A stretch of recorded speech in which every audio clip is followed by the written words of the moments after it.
A 4,700-pound SUV dressed in an ash green exterior, ready to go against the greatest off-road SUVs, off-road goodness, Grand Cherokee. Let's get ready to rumble! Hey guys, it's Chris. In this video, I have the 2026 Honda Passport Trailsport Elite fully loaded Blacked Out Edition. In this video, I'm going to show you guys all of its different features, take it on a drive, and give you guys my final verdict to see how it compares against the off-road class leader Grand Cherokee. But this one does have a remote start, so we're going to lock the doors, hold down the key fob.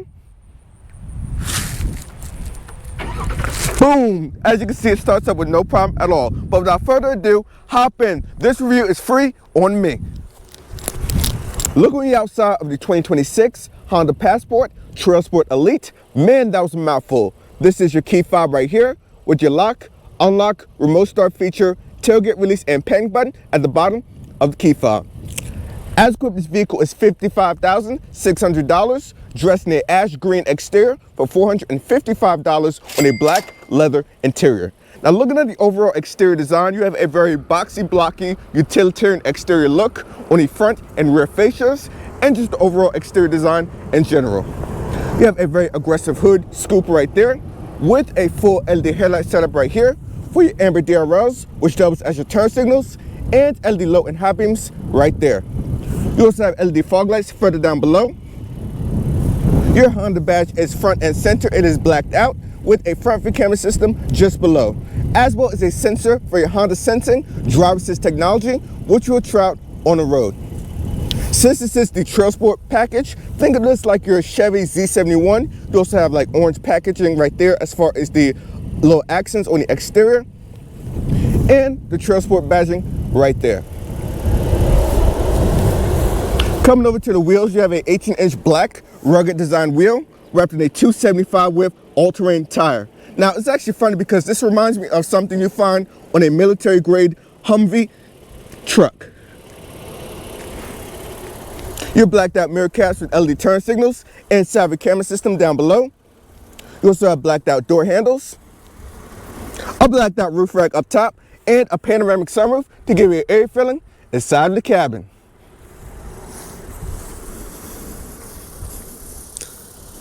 Overall vehicle length is 191.5 inches long from nose to tail, with 8.3 inches of ground clearance. You also have a 18.5 gallon gas tank over here on the driver's side.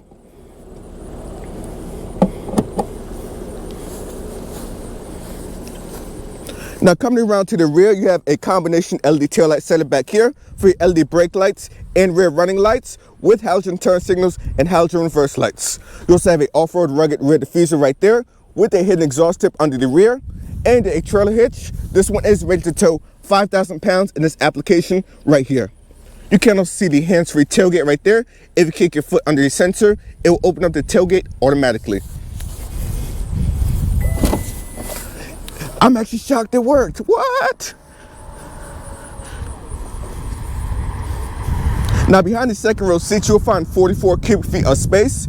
You can fold down the seats in a 60-40 split, which will expand to 83.2 cubic feet of space. You also have some more storage right here, a 115-volt charger. You can also close the tailgate with this button right here.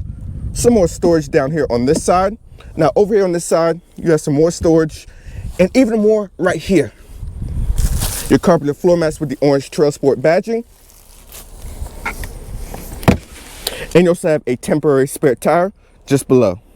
And even more storage on the left-hand side. It's like storage galore back here. Now, to close the tailgate, as you can see, it is actually set up for my height at 5'6". You can have it open up like fully or like halfway or like a 3/4 angle.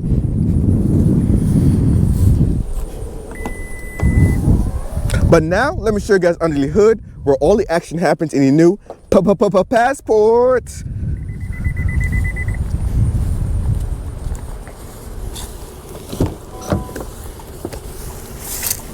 Hood release is down here. There it is.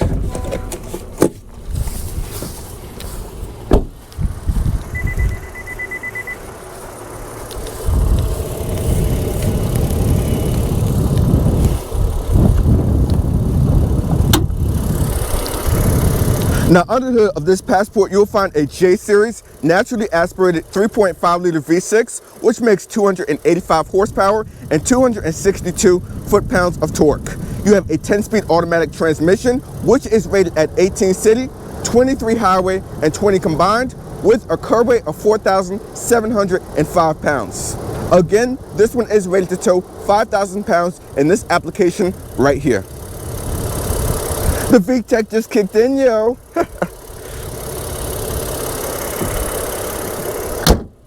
Now, I really like the overall exterior design of the new Passport, a lot more utilitarian, a lot more off-road-esque versus something like your CR-V or the platform sharing Pilot. Here's a quick 3/4 front shot. Boom. But now, let's hit the interior where all the action happens. We're gonna start in the back seats, of course.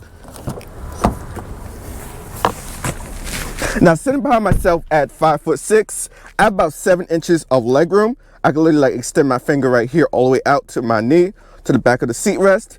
As far as headroom goes back here, I have about 6 inches of headroom. It is very good for sure. Speaking of amenities back here, over here on the door panels, you have plenty of storage all the way down from the bottom with integrated cup holders right here, your automatic window controls, and I love this kind of like forged faux looking interior trim. It is pretty cool, with manual sunshades right here. Some LED illumination is up top. You also do have a tri-zone climate control, so you have 2 up front and 1 out back. You can adjust your fan speed and temperature back here. I do have the HVACs off right now, by the way, with 3 stage heated outboard rear seats. 2 USB-C ports right here, as well as another 115 volt charger on this side. Now in the center console, you do have a little bit more storage with 2 integrated cup holders right here. Leather surface is sweet. A panel roof really just gives you an air feeling inside of the cabin. I mean, look at all this natural light that it lets in up here at the cockpit, which looks so cool. But now, let's hit the driver's seat where all the action happens. So let's go!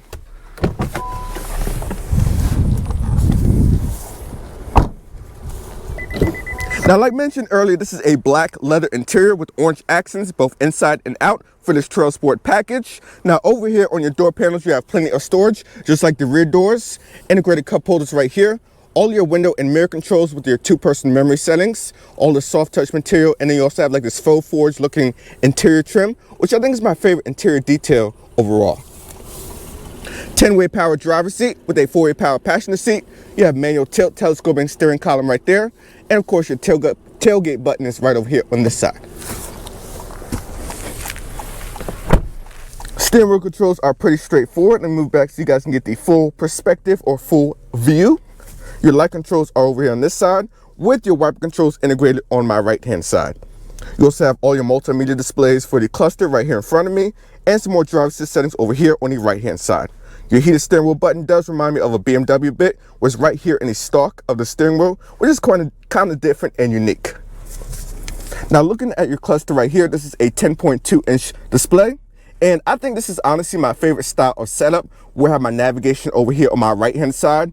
And I do also have like my off-road pages, my elevation over on the left-hand side. I can cycle between my left-hand side of the screen, CarPlay, Android Auto, Hey Alexa features, customizable displays, and a back button if you do make a mistake. Now over here on my right-hand side, I can adjust a couple more things. So you have your navigation. I can go up to my range, fuel settings, speed, time. This is my favorite view right here. I really like this view. Driver assistance or driver safety. All-wheel drive torque distribution. Pitch, roll, breakover, departure angles, and so on. Seatbelt warnings. Maintenance intervals, tire pressures. Some more safety supports. No content. Brightness settings.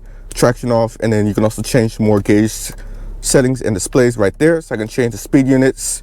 The overall design, so I can go for a more traditional rounded view. As you guys can see right there, a rounded minimal view, and so on. But I really like the bar design because it really just expands the overall look of the cockpit right here in front of you. Now looking over here at the main infotainment setup, it is powered by Google. This is a 12.3-inch display. Now in Honda fashion, you have wireless CarPlay and Android Auto, which connectivity is very quick and easy. So let me try a quick audio test. Now this does have a 12 speaker Bose sound system, so let's try it out.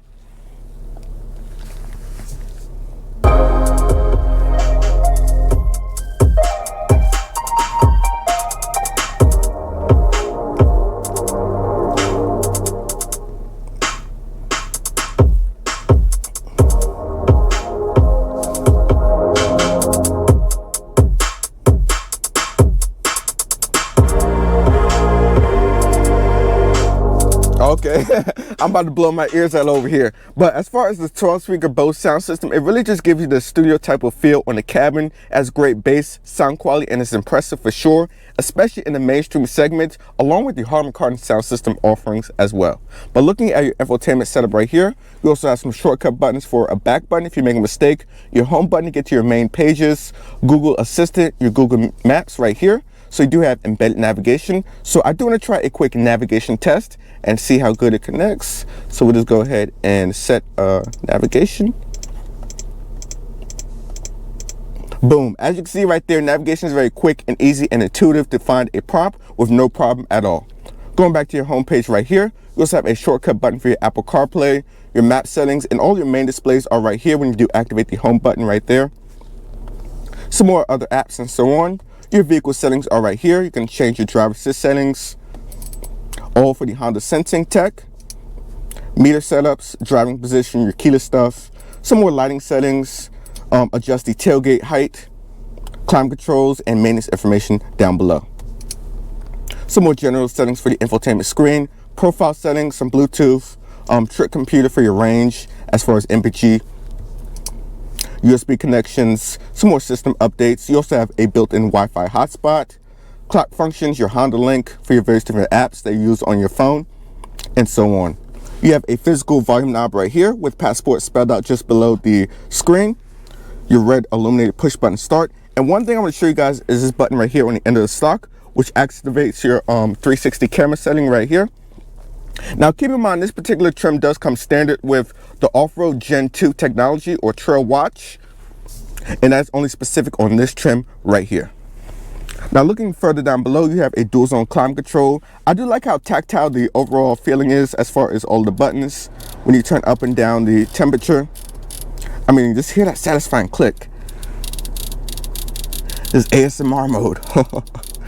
You have heated and cooled 3-stage front seats, both driver, front, passenger. You can activate and sync your rear climate control functions and change the settings right there for the tri-zone climate control. Again, that's 2 up front and 1 out back.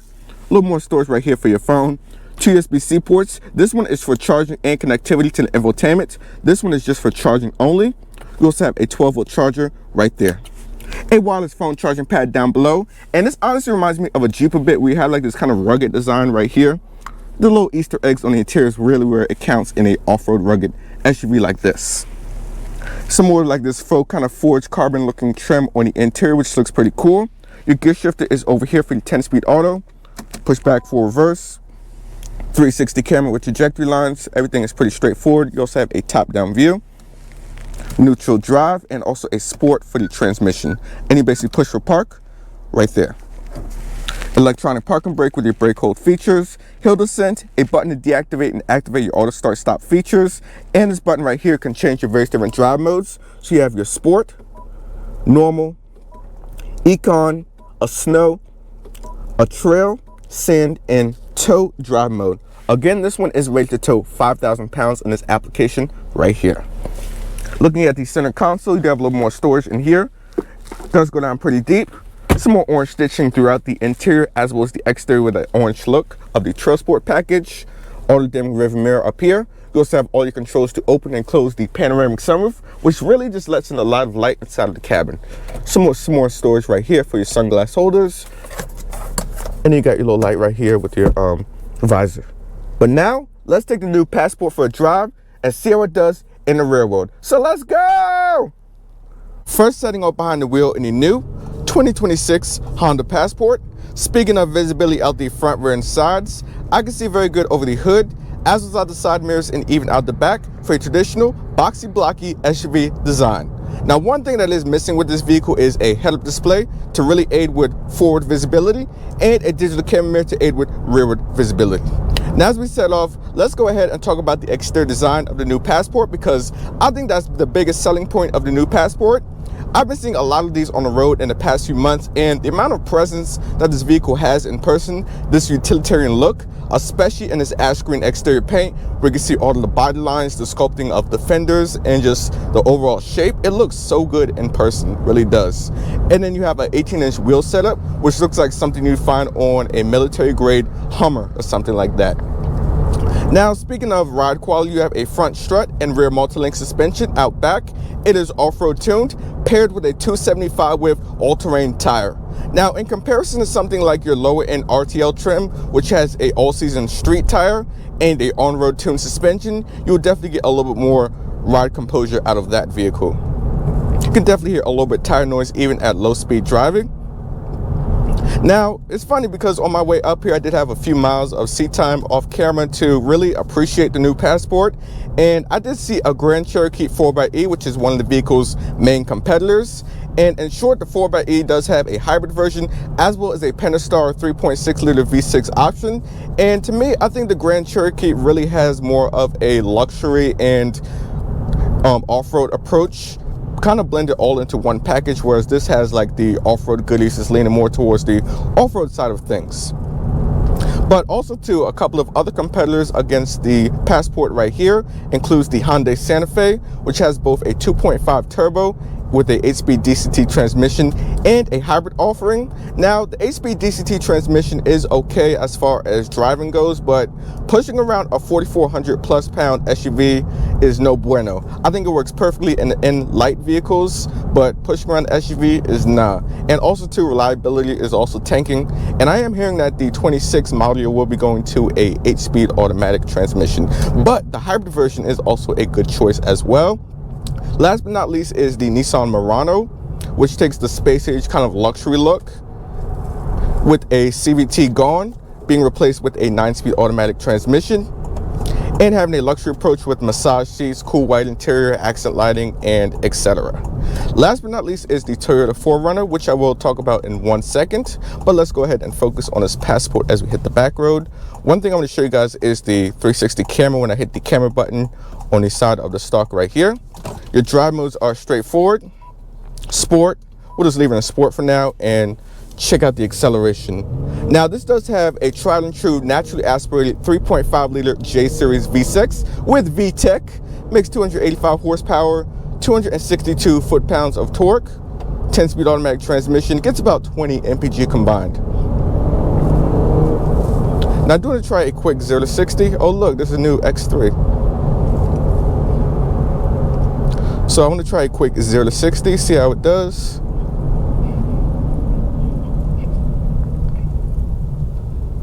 Vehicle weight's about 4,700 pounds.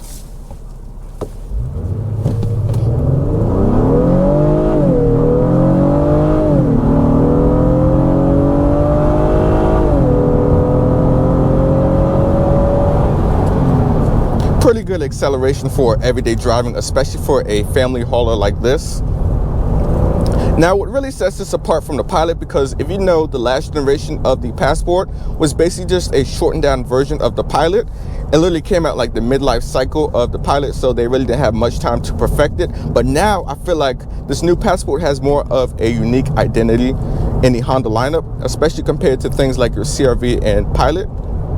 But last but not least, the last competitor I do want to mention is the 4Runner, the Toyota 4Runner. Now, the 4Runner has honestly gotten a lot more expensive. I've been looking at my local dealership. They had a limited trim for like $62,000 and change, and then TRD Pro is like $80,000. I'm like, what is Toyota smoking? I need some of that. But yeah, the pricing has honestly gotten a lot more expensive, and also you have a 4-cylinder too. Now, one thing I also want to show you guys is that this one does have paddle shifters behind the wheels, so you can engage with all 10 gears.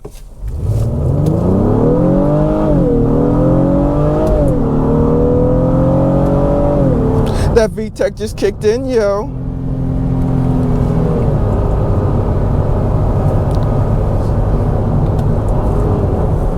I mean, yes, it's not going to handle in the corners. This is a 4,700 pound SUV at the end of the day, but yeah. Let's just go back into normal mode for everyday driving, right? This is how you'll be driving 99% of the time. Now, what I want to talk about is the overall interior ergonomics and all of the accommodations that you get with the screens, the technology, the infotainment, and everything else so on. Now, in this cluster right here, which is right in front of me, this is basically my favorite setup right here, where I have my navigation on my right hand side. I'd also have my heading and elevation over there on my left hand side. Speed stuff and so on is in the middle. That is pretty straightforward. This is my favorite kind of display right here, or I'll have everything set up. Now, the main infotainment is powered by Google, 12.3 inches, and in Honda fashion, the wireless CarPlay and Android Auto is very intuitive. It literally connects in like 2 seconds. That's just how good it is. This is paired with a 12-speaker Bose sound system, which really gives you the studio type of feel in the interior. Now, speaking of other interior ergonomics, you got plenty of storage, especially on the door panels with integrated cup holders, and there's plenty of storage all the way down to the bottom. Even the glove box and a little bit of storage partial shelf just above that as well. You also have some cool Easter eggs on the interior as well. So you have like this kind of forged faux looking trim on the inside, along with like this rugged mat by the wireless phone charging pad, which looks pretty cool. Now, the best way to describe the Trailsport package, not just in this Passport, but the CR-V2, and if the Pilot ever comes in a Trailsport edition, I'll have to correct myself if I'm wrong. Think of it like your Chevy Z71 package, where you get like all of the off-road goodies and accommodations.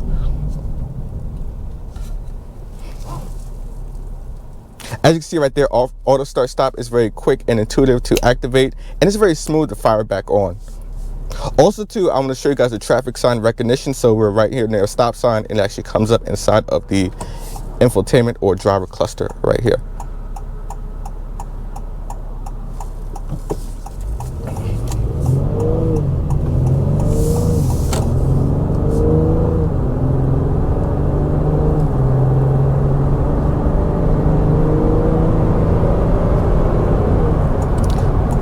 Now let's talk about HVACs, because I think this is a pretty cool talking point. So as far as that goes, you'd have like these tactile kind of feels when you change the temperature. I mean, ASMR, it's like that knurled finish at the end, which is pretty cool. Heated cool front seats, 10-way power adjustable for the driver with a 4-way power passenger seat. You also have heated outboard rear seats, a tri-zone climate control, manual sunshades out back too as well. Let's see if I can demonstrate the auto start stop. Perfect, we have a red light. I'm gonna wait.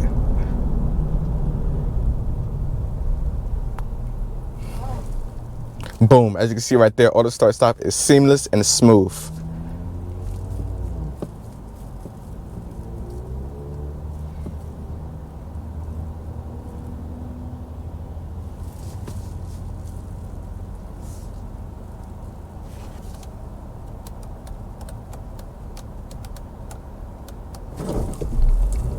Fires right back up too.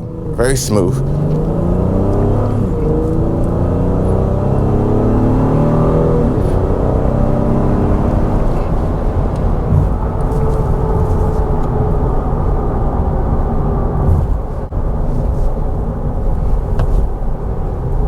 Oh look, someone got the new Escalade. They got money right there. Those are like in the $100,000 range. And don't even get me started on the V, right?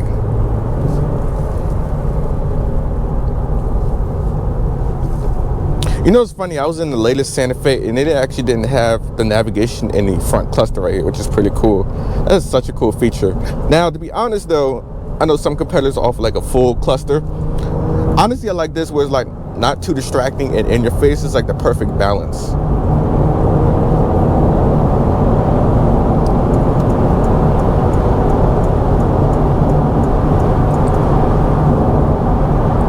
Now, as we hit the highway, let's talk about the driver assist. This is part of the Honda Sensing driver assist technology. I can activate my adaptive cruise control right here, adjust my speed. And as far as the following distances go, I can go all the way out to 4 or all the way down to 1. And what I like about the 1 following distance, or level 1 for the following distance, unlike your Toyota offerings, where if you set 1 following distance in a Toyota, in reality it would be more like 1.5 to 2 following distances. This is legitimately 1 following distance right here. And as far as the lane keeping assist with steer assist function, if you do veer over a bit, It will give you a little shimmy in the steering wheel and also pull you back over as well.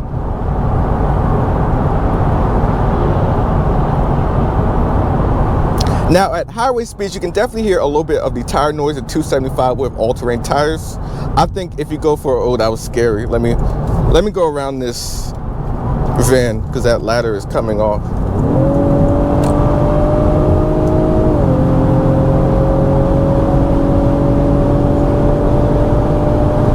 Okay, whew. That was scary just now. That ladder is about to come off. And you see right there, that passing power, more than enough. But at highway speeds, one thing I do want to point out too is that you can definitely hear a little bit of the 275 with all-terrain tires. Unlike your lower end RTL trim, which comes with a street all-season tire, there is a slight variation with that. Wind noise isn't too bad at highway speeds, just under 80 miles an hour. We got to get over. These people are driving ridiculous. But yeah, it's honestly very smooth. Now, MPG figures are 18 in the city, 23 highway, and 20 combined. And when I went up here for my first-hand impressions, going off camera, just driving the vehicle, I did average about 20 MPG. Keep in mind that was with 10 to 60 and about a 10 to 15 mile distance. Just really appreciating the overall driving dynamics, or just the character of the Passport, right? This utilitarian look.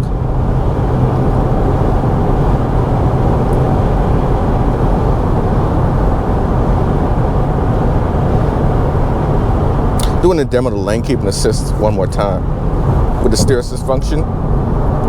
So if I veer over, boom. You get the shimmy in the steering wheel and also the illumination inside of the cluster. Now, as we get a little bit closer to the dealership, what is my overall opinion on the new 2026 Honda Passport and its Trailsport Elite fully loaded trim? Now, when it comes to overall reliability, I think this honestly is where the new Passport shines. I mean, a tried and true naturally aspirated V6 engine, which will just last for decades to come. 10-speed automatic transmission. You also have a whole bunch of off-road goodies. It's not like going like full off-road like a body-on-frame SUV, but you have like, you know, increased ground clearance, the unique utilitarian look on the outside, which I think really is the biggest selling point of the new Passport. The overall presence, I mean, this ash green exterior is very amazing in the flesh. I mean, the sculpting of the fenders, the body lines, the characteristics of it. Now, personally, I would go for the gray interior, but if you have kids, yeah, definitely stay with the black interior. Now, they do offer a brown interior as well, which, I don't like that. I don't like the brown interior, so it's either gray or black interior for me.